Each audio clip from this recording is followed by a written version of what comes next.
Welcome back. This is where we left off in the last presentation, so let's pick it up from the next slide. Now let's talk about dementia. Dementia is the general term for any illness that produces serious, progressive, usually irreversible cognitive decline. The two main causes of dementia almost always strike in later life. They are Alzheimer's disease and vascular dementia. Alzheimer's disease is caused by a buildup of a protein called beta amyloid in the brain. We know the reasons, but not the mechanisms behind the buildup. We can currently slow the progress of Alzheimer's disease, but cannot stop it. Alzheimer's drugs do not work on some people, and research has shown that those people have another form of dementia called vascular dementia, where the blood vessels of the brain are no longer functioning at peak capacity and areas of the brain do not get enough oxygen, so they die, creating a mini stroke. This happens slowly all over the brain and dementia begins. Other diseases like AIDS may also cause dementia, and head injuries can lead to dementia as well. To protect your brain, wear helmets when you are participating in sports, and for the elderly, it may be a good idea to always wear an impact-resistant helmet. Some of the signs of dementia are unusual memory loss. The only way you can confirm this is if you know how much the person knows already, unless they're also losing short-term memory. Forgetting basic semantic information like where they live. Abstract reasoning shows some impairment. Thinking through options is difficult or impossible. Language is compromised. Remembering the name of common objects is difficult.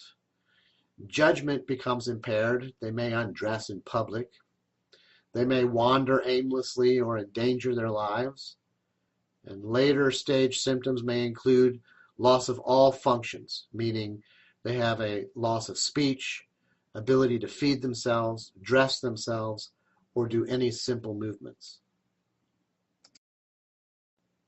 It is difficult to describe the dimensions of dementia. Determining the point at which mild cognitive impairment becomes dementia is difficult. Each person's progress is different. Each disease reacts differently. However, the time frame from prognosis to death is usually 4 to 8 years. Dementia typically strikes in the very, very old. But 1 in 3, 33% of centenarians, people over 100, show no signs of dementia. Some of the very old even outperform young adults in tests of crystallized intelligence. So dementia is not inevitable in old age. As I have indicated already, the two main causes of dementia in old age are Alzheimer's and vascular dementia.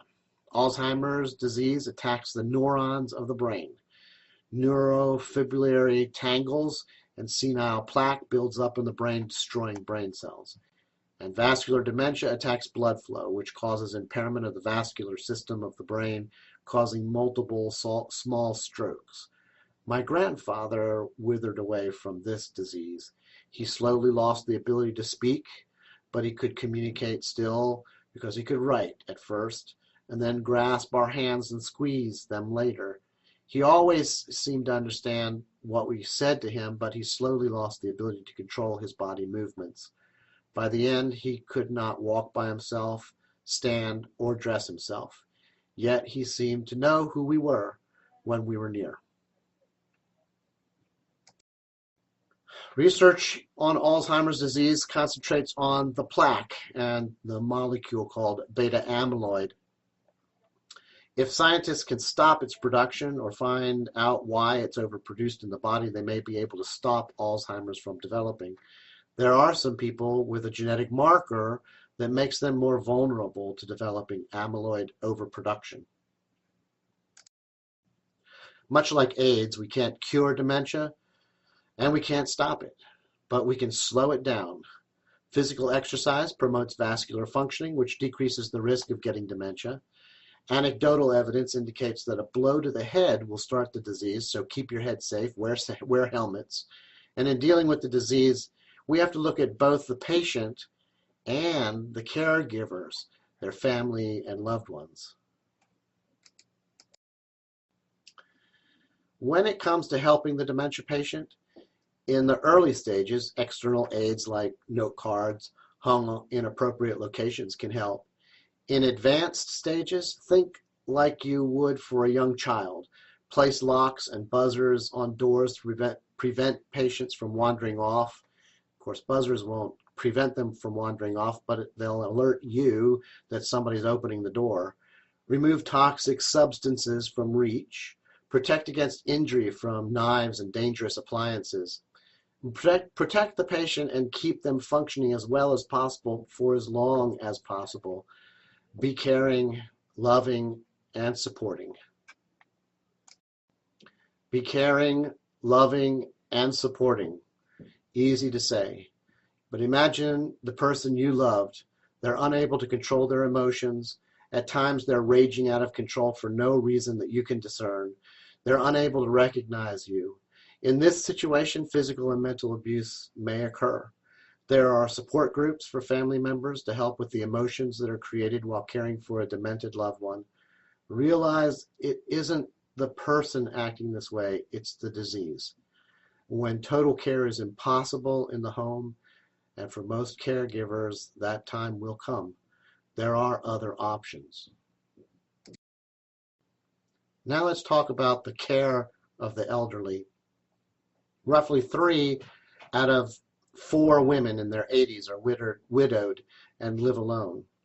In multi-generational households, this would never be an issue because in traditional collectivist cultures, the children or community members would care for the elderly. However, war and famine, disease, and the spread of individualism are breaking those traditions. This spread of individualism sounds like a virus, doesn't it? Different cultures have different answers when working with the elderly. In the Scandinavian countries, government-sponsored initiatives help the elderly. Cash grants are given to remodel homes to meet the elderly's needs. Services are available to help with home care. Innovative housing alternatives are numerous. Nursing centers have attractive private rooms. Multi-generational villages are available where the families take on the responsibility for the care. The government fully funds services, and the elderly in these countries do not have to worry about what will happen to them when they become frail. In the Asian cultures, where the cultures are collectivist in nature, adult children were expected to care for their elderly, older generation. Today, these cultures are becoming more individualistic. Many in the older generation fear for their future because they expected their children to take care of them, and so did the government.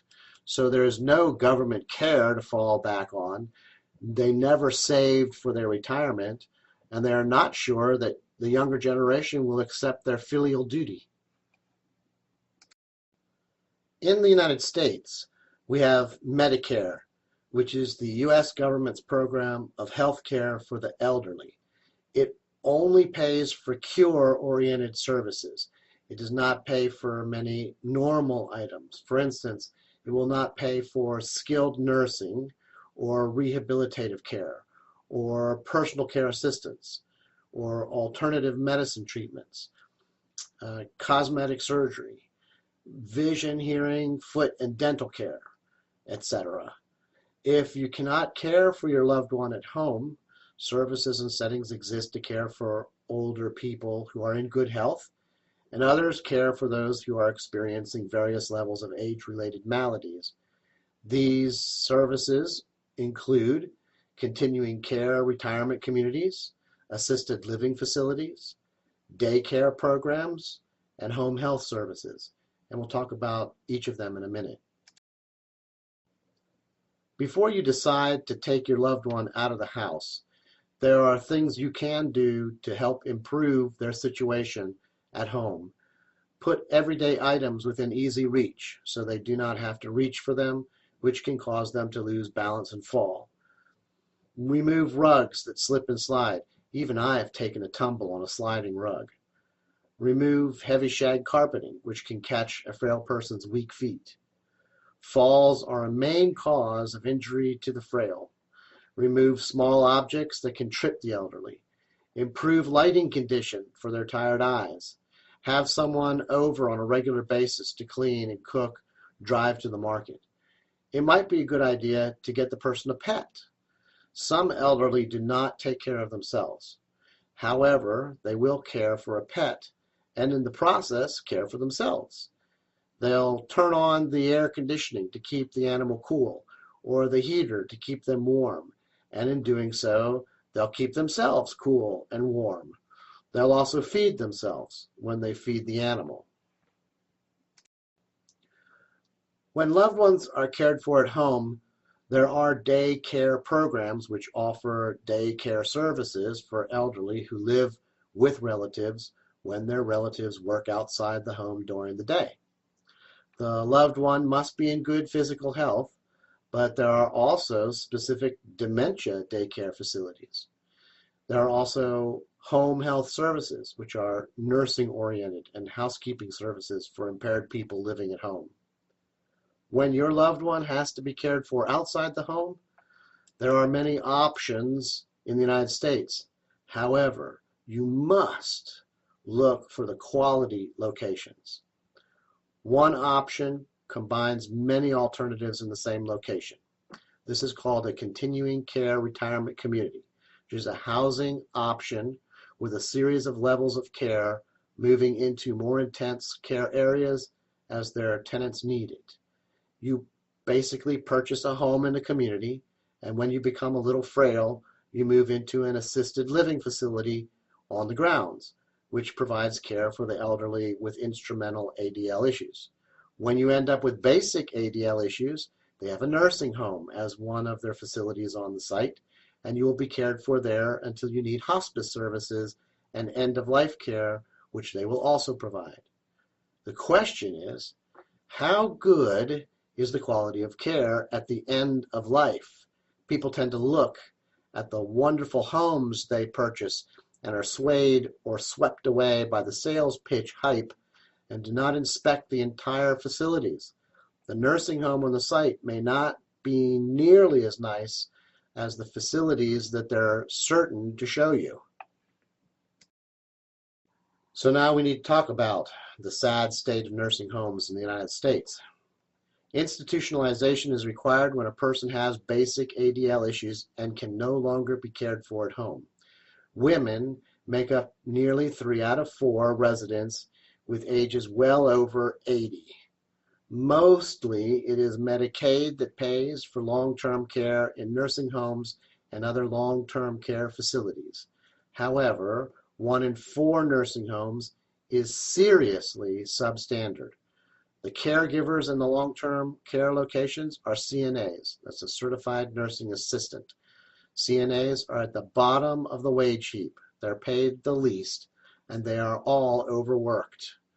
But the job can be very generative and rewarding for those who love helping others. It is important to review the nursing homes in your area prior to needing one. When you need one, it's too late. You have to put your loved one into a home immediately. You don't have time to do the research.